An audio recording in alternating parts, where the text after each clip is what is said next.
Hattusa, why might the Hittite Empire have abandoned its capital? A mystery for 2,500 years. Imagine a thriving ancient capital, the heart of a powerful empire, suddenly empty. No grand battle, no clear exodus. Just silence. For millennia, the sprawling ruins of Hattusa, deep within what is now modern Turkey, held this profound secret close.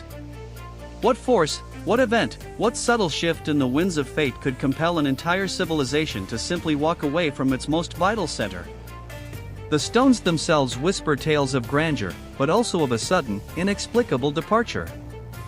Before we delve into the mystery of its abandonment, let's briefly consider the people who built Hattusa. The Hittites were a major power in the Late Bronze Age, contemporaries of mighty Egypt and Babylon. Their empire stretched across Anatolia and into the Levant, shaping the political landscape of the ancient Near East. They were pioneers in ironworking, masters of diplomacy, and formidable warriors. This was no minor kingdom, this was a civilization at the zenith of its power, leaving behind a rich legacy of sophisticated administration and monumental architecture. They were a force to be reckoned with. Hattusa itself was a marvel. Strategically located on a rocky outcrop, it was a city of impressive scale and defense. Massive walls, sometimes triple-layered, encircled its districts, punctuated by monumental gates adorned with carved lions and sphinxes.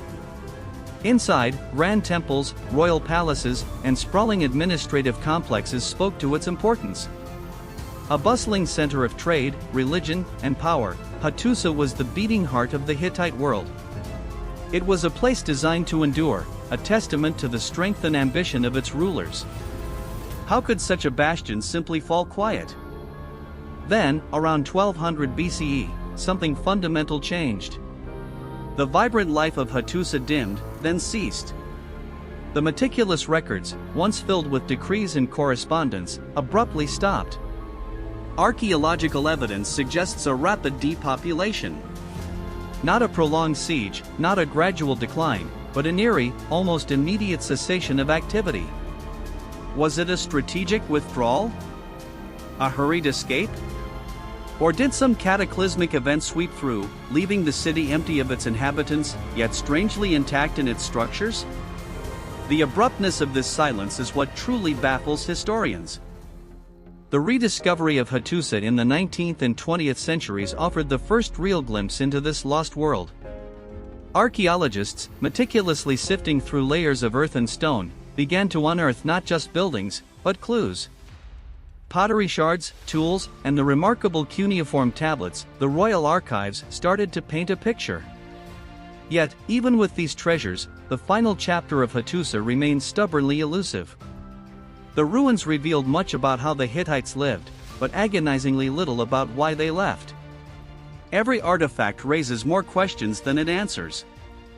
Among the most significant discoveries were the royal archives, thousands of clay tablets inscribed with cuneiform script. These texts document treaties, letters, laws, and religious rituals, offering an unprecedented window into Hittite society and its external relations. They reveal a powerful, well-organized state.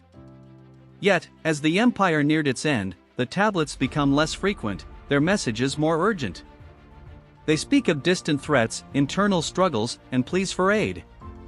But they do not provide a clear, conclusive narrative of the capital's final moments. The silence of the archives at the critical juncture is profound. To understand Hattusa's abandonment, we must place it within its broader historical context, the Late Bronze Age collapse. This period, roughly 1200 to 1150 BCE, was a cataclysm for nearly all major civilizations in the Near East and Mediterranean. Empires crumbled, cities burned, and trade routes vanished. It was a time of unprecedented disruption, a dark age that plunged the region into centuries of instability. Hattusa's fate was not unique, but rather a piece of a much larger, global puzzle. The question then becomes, what specific aspect of this collapse affected Hattusa so critically? One persistent external threat documented in the Hittite archives was the Kaskian people, fierce tribal groups from northern Anatolia. For centuries, they harried Hittite borders, raided settlements, and even threatened Hattusa itself. The Hittite kings constantly campaigned against them, diverting vast resources.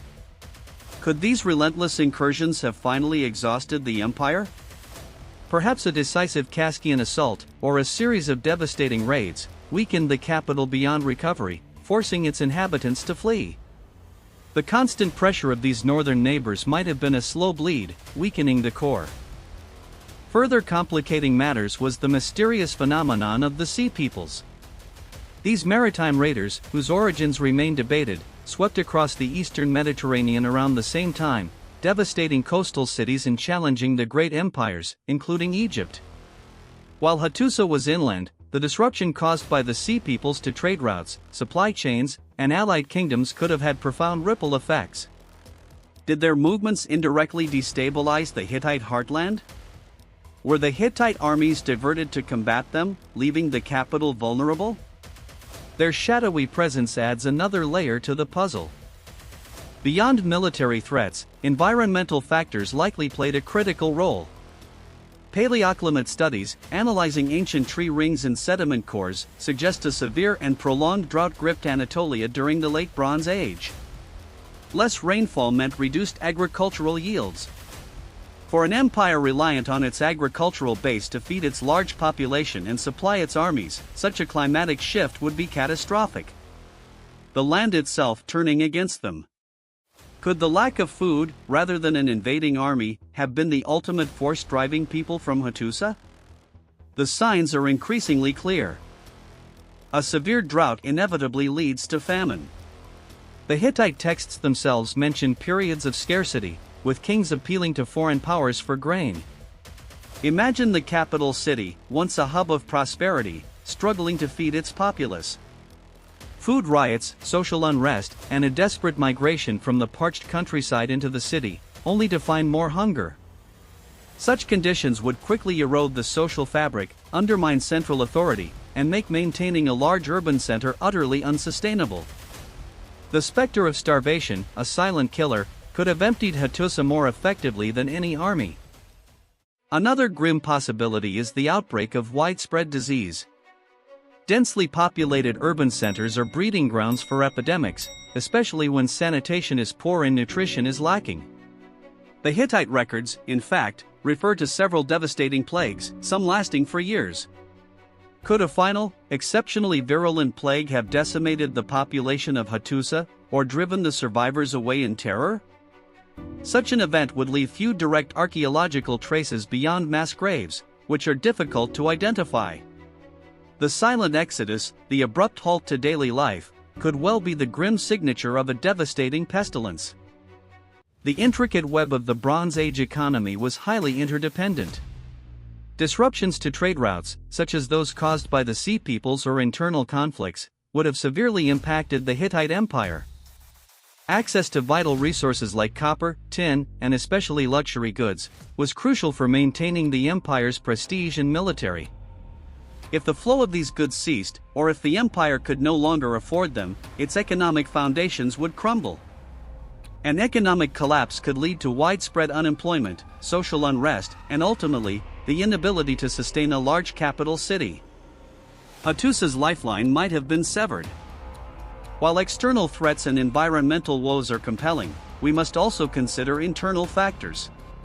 Dynastic struggles, succession crises, or revolts by subjugated peoples could have significantly weakened the central authority. A politically fractured empire might have been unable to respond effectively to external pressures or natural disasters. The sheer effort required to maintain such a vast and diverse empire would have been immense. Perhaps the seeds of Hattusa's abandonment were sown from within, a slow erosion of loyalty and power that left the capital vulnerable and its leadership unable to hold it together. Internal rot, a silent killer. One of the most perplexing aspects of Hattusa's abandonment is the relative lack of evidence for a violent destruction. While some areas show signs of burning, it doesn't suggest a full-scale sacking by an invading army, followed by immediate resettlement. This points away from a straightforward military defeat. Instead, it seems more like a systematic withdrawal, perhaps even an intentional burning of certain structures, before the city was simply left. A vanishing act. Did the Hittites choose to abandon their capital, moving their government and population to a new location, rather than letting it fall to an enemy or crumble from within? It's a question that echoes in the silent stones. So, what are the leading theories? Proven historical theories, supported by archaeological and textual evidence, point to a confluence of factors: the prolonged drought leading to widespread famine, and the relentless pressure from groups like the Kaskians. These are well substantiated. More controversial theories, while intriguing, lack definitive proof. These include a single, sudden plague wiping out the population, or a highly organized, peaceful relocation of the entire capital to an unknown new site. While engaging, these remain largely speculative, fueling the mystery rather than resolving it. The truth likely lies in the weight of accumulated pressures. Some scholars speculate that the abandonment of Hattusa was not a chaotic flight, but a calculated, desperate move. Faced with insurmountable challenges, perhaps a drought that made the region uninhabitable for a large population, combined with constant enemy threats, the Hittites might have intentionally withdrawn, focusing their remaining resources elsewhere. They may have even destroyed parts of the city themselves to prevent enemies from using its resources. While a mass migration of a capital city seems daunting, desperate times call for desperate measures. This would explain the lack of widespread battle damage. It wasn't conquered, it was surrendered to the elements. Today, the most widely accepted theory leans towards a perfect storm scenario. A prolonged and severe drought severely weakened the Hittite Empire's agricultural base, leading to famine. This internal vulnerability was then exacerbated by external pressures from groups like the Kaskians, who likely intensified their raids on a weakened state. The cumulative effect of these interconnected crises, environmental degradation, economic strain, and external military threats, made sustaining Hattusa, a sprawling urban center, simply impossible.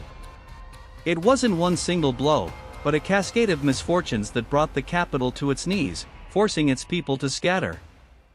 Even in its silence, Hattusa speaks volumes. It stands as a stark reminder of the fragility of even the most powerful empires when faced with overwhelming environmental, economic, and military pressures.